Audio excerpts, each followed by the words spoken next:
तो केमिस्ट्री की दुनिया में आप सबका खुशामदीद। आज हम एक ऐसी अनोखी कहानी सुनने जा रहे हैं जो शायद पहले कभी ना सुनी हो। ये दास्तान है नमक, तेजाब और एल्कली की। कभी सोचा है कि ये जो एलिमेंट्स हैं इनकी भी अपनी कहानियां हो सकती हैं? क्या ये एटम्स और मॉलिक्यूल्स भी महसूस करते होंगे?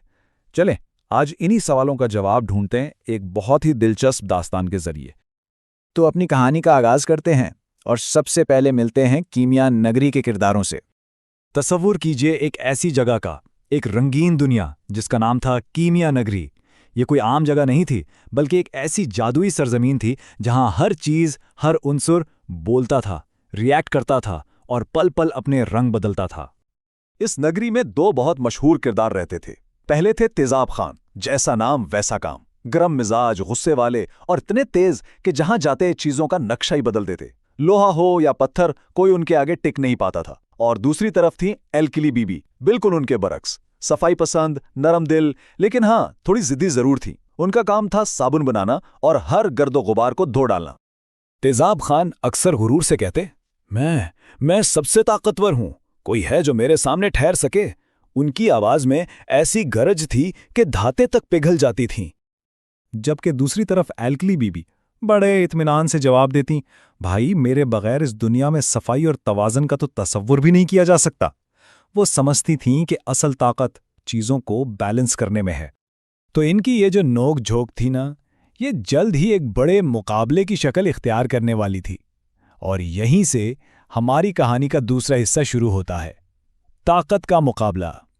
हुआ यूं कि एक दिन कीमिया नगरी के बादशाह ने एक ऐलान करवाया, जो कोई भी अपनी ताकत से इस दुनिया को सबसे ज्यादा फायदा पहुंचाएगा उसे मिलेगा कीमिया अवार्ड। बस फिर क्या था, मुकाबला शुरू हुआ तो तेजाब खान ने फौरन अपनी ताकत दिखाने के लिए धातुओं को पिघलाना शुरू कर दिया। वहीं दूसरी तरफ अलकली बीबी ने अपनी अहमियत साबित करने के लिए हर तरफ से मैल कचेल साफ करना शुरू कर दिया। शहर वाले दोनों के करतब देखकर हैरान थे और इनकी इस वाहवाही ने दोनों के दिलों में गुरूर और भी बढ़ा दिया। फिर एक शाम शहर के बीचों बीच दोनों का आमना सामना हो गया। तेजाब खान गुर्जे, देखी मेरी ताकत, मैं पत्थरों को भी राख बना सकता हूं। एल्कली बीबी ने पलटकर जवाब दिया, और मैं तुम्हारे हर असर को जायल कर सकती हूं। बस उनके इन अल्फाज ने तो जैसे हवा में आग ही लगा दी। और फिर वो लम्हा आ ही पहुंचा जिसका सबको डर था। वक्त आ गया था एक फैसला कुन टकराव का। पूरा शहर सांस रोके देख रहा था। सबके जहन में एक ही सवाल था, अब क्या होगा? जब दो इतनी बड़ी मुखालिफ ताकतें टकराएंगी तो अंजाम क्या होगा? अचानक दोनों ने एक दूसरे पर हमला कर दिया और जैसे ही वो आपस में टकराए, एक जोरदार प्श की आवाज गूंजी। इस टकराव का नतीजा तबाही था। जमीन कांपने लगी, हर तरफ से झाग ओढ़ने लगी, धुआं फैल गया और आसमान पर काले बादल छा गए। लोग इधर उधर भागने लगे, बच्चे चीखने लगे। पूरी कीमिया नगरी में एक अफरा तफरी का आलम था। लेकिन जब ये तूफान थमा तो एक बिल्कुल नई शख्सियत का ज़ुहूर हुआ। और यहीं से शुरू होती है कहानी नमक बाबा की आमद की। जब धुआं छटा और शोर थमा तो लोगों ने देखा कि जहां तेजाब खान और एल्कली बीबी खड़े थे, वहां अब कोई और ही मौजूद था। एक रोशन, चमकता हुआ, बहुत ही नर्म मिजाज बुजुर्ग शख्स। ये थे नमक बाबा। असल में ये तेजाब और अलकली की ताकतों का इम्तिजाज, यानी उनका मिलाप थे। तेजाब की तेजी और अलकली की सफाई, जब ये दोनों कुव्वतें मिली तो उन्होंने नमक बाबा को जन्म दिया। वो ना तेजाब थे ना अलकली, बल्कि इन दोनों के दरमियान का एक खूबसूरत तवाज़ुन थे। उन्होंने मुस्कुराते हुए सबसे कहा, घबराओ नहीं, मैं नमक बाबा हूं, मैं तुम दोनों की ताकतों का ही मिलाप हूं। उनकी आवाज में इतना सुकून था कि सबके दिल बैठ गए। और अब हम आते हैं इस कहानी के आखिरी और सबसे अहम हिस्से की तरफ, तवाज़न का सबक।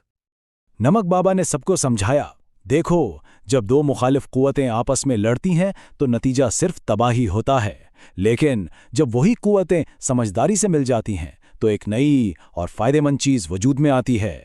मैं इसी मिलाप की जिंदा मिसाल हूं। ये सुनकर तेजाब खान ने शर्मिंदगी से सर झुका लिया और कहा, मैं तो हमेशा यही समझता रहा कि मेरा गुस्सा ही मेरी सबसे बड़ी ताकत है।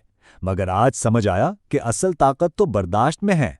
अलकली बीबी में भी अपनी गलती मानी और बोली, और मैंने भी सीखा कि तवाजुन के बगैर सफाई भी अधूरी है। और शायद जिंदगी में पहली बार तेजाब खान और अलकली बीवी ने एक दूसरे की तरफ देखा और दोनों खिलखिलाकर हंस पड़े। उनकी दुश्मनी खत्म हो चुकी थी और एक नई दोस्ती शुरू हो रही थी। नमक बाबा ने मुस्कुराते हुए अपनी छड़ी घुमाई और जाते जाते एक आखिरी बात कही, बच्चों, हमेशा याद रखना, हर खाने में और हर जिंदगी में थोड़ा सा नमक जरूर होना चाहिए। और बस उस दिन के बाद से कीमिया नगरी हमेशा के लिए एक खुशहाल, मुतवाज़िन और जायकेदार जगह बन गई। तो ये कहानी हमें याद दिलाती है कि मुखालिफ कुव्वतों का टकराव हमेशा तबाही नहीं लाता।